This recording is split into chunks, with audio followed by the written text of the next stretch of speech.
The criminal trial of the man accused of crashing his truck into a group of cyclists in Kalamazoo County is now underway. Today, a jury was seated and opening statements were delivered in the People versus Charles Pickett Jr. 24-Hour News 8's Brady Gillum joins us live from our Kalamazoo studio. He was in court and listened to both sides of the case. Brady. Well, Brian, good evening. Although not evidence, opening statements provide the parties an opportunity to provide their theory of the case before the trial resumes. You're good. What?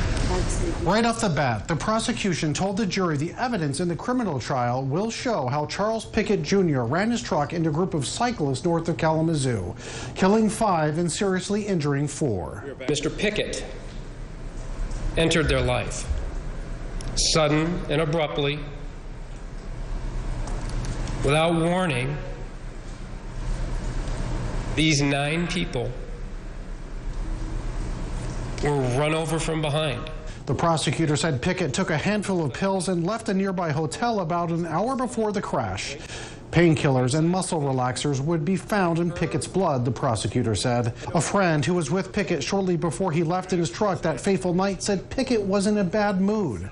And when she said, "Well, I'll see you later," his parting words to her were, "I'd be better off dead."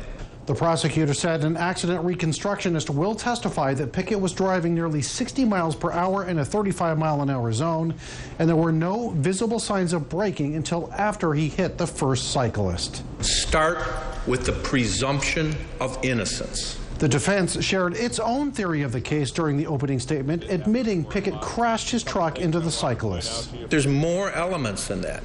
It isn't merely the causation. There's a state of mind that's required. There's some other elements that you have to look at. So the mere fact that Mr. Pickett did drive a vehicle and that vehicle killed some people and seriously injured some other people, if that's shown, is not enough. Brady Gillum reporting.